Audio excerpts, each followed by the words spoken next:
Praise lord. మీ అందరికీ దేవుని నామమున వందనాలు. అందరూ బాగున్నారా? ఈ ఉదయకాల సమయంలో దేవుని మాటలు వినడానికి సిద్ధపడదాం. దేవుడు నీతో నాతో మాట్లాడును గాక.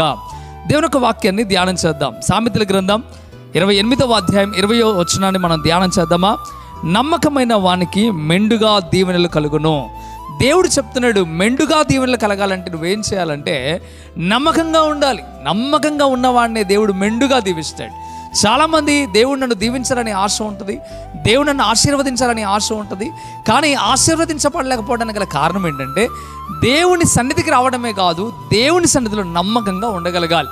ఎవరైతే దేవుని నమ్మకాన్ని కలిగి ఉంటారో, దేవుని మీద నమ్మకం కలిగి ఉంటారో, దేవుడు ఎవరిని నమ్ముతాడో వారిని దీవిస్తాడు. మీరు కూడా గమనించండి, మీరు ఎవరైనా మేలు చేయాలన్నా, మీరు ఎవరికైనా మేలు చేయాల్సిన అవసరం వచ్చినా మీరు నమ్మకంగా ఉన్న వ్యక్తికే మేలు చేస్తారు.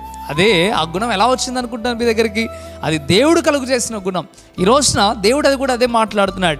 మీరు నా దగ్గర నమ్మకంగా ఉంటే, మీరు నా యొద్ద భక్తిగా ఉంటే, మీరు నేను నమ్మే విధంగా మీరు ఉండగలిగితే నేను మీకు మేలు చేస్తా అంటున్నాడు. మరి మీ జీవితంలో ఎందుకు మేలు జరగట్లేదో ఈ పాటికి అర్థమై ఉండాలి.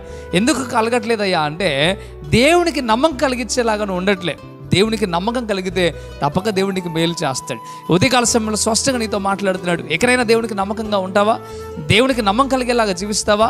ఎప్పుడైతే నువ్వు దేవునికి నమ్మకం కలిగేలాగా జీవిస్తావో అప్పుడు దేవునికి మేలు చేయడం ప్రారంభిస్తాడు. నువ్వు అంటున్నావు, మందిరానికి వచ్చి ప్రభు నన్ను దీవించట్లేదు, ప్రభు నన్ను ఆశీర్వదించట్లేదు, నా మీద దీవెనలు కుమ్మరించట్లేదు అంటున్నావు. కానీ ఈరోజు ఉదయకాల సమయంలో స్పష్టంగా నీతో మాట్లాడుతున్నాడు దేవుడు. ఇదిగో నువ్వు దీవించబడాలి అంటే తప్పక నువ్వు ప్రభు సన్నిధిలో నమ్మకంగా ఉండాలి. అబ్రహామును గమనించండి, అబ్రహాము దేవుని సన్నిధిలో నమ్మకంగా ఉన్నాడు, అందుకే దీవించబడ్డాడు. దావీదుని గమనించండి, దావీదు దేవుని సన్నిధిలో నమ్మకంగా ఉన్నాడు, అందుకే దావీదు దీవించబడ్డాడు.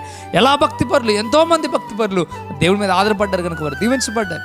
యోబుని గమనించండి, యోబు విషయంలో మనం చూస్తాం 1వ అధ్యాయంలో ఆయన నమ్మకమైన వాడు అని మనం చూస్తాం.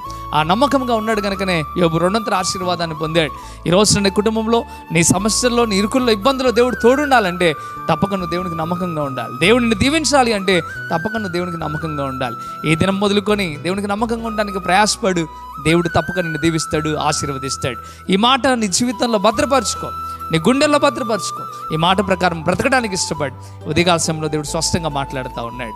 నిజంగా నువ్వు దీవించబడాలని ఆశ నీకు ఉండినట్లయితే నాతో పాటు ప్రార్థనలు ఏకీభవించి, ప్రభువా నేను నీ దగ్గర నమ్మకత్వాన్ని పోగొట్టుకోండి, అయినా నమ్మకం కలిగి జీవిస్తాను ప్రభు అని ఒక మాట దేవునికి ఇవ్వు. దేవుడు తప్పక నిన్ను దీవిస్తాడు. మంచిది, ప్రార్థన చేద్దామా? ప్రార్థన. పరిశుద్ధుడా, వందనాలు యేసయ్యా. ఉదయకాల సమయంలో స్పష్టంగా నీ పరిస్థితులతో మీరు మాట్లాడారు, అందుని బట్టి వందనాలు. ఎవరైతే ఈ మాటలు విన్నారో ఆ మాటల ప్రకారం జీవించడానికి సహాయం తెచ్చి నమ్మకమైన వానికి దీవెనలు కుమ్మరిస్తాను మీరు చెప్పారు.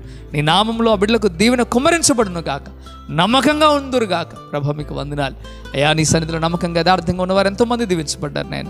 నీ పిల్లలు కూడా దీవించబడటానికి సహాయం దయచేయమని, బలపరిచి స్థిరపరచమని, మేలు చేయమని అయ్యా. ఈ ఉదయకాలపు ఆశీస్సుని బిడ్డల మీద కుమ్మరించమని, వారి కుటుంబాలకు వారికి మీరు తోడుగా ఉండమని యేసయ్య నామంలో మిగిలి బతిమలాడి వేడుకుంటున్నాము తండ్రి. ఆమేన్, ఆమేన్.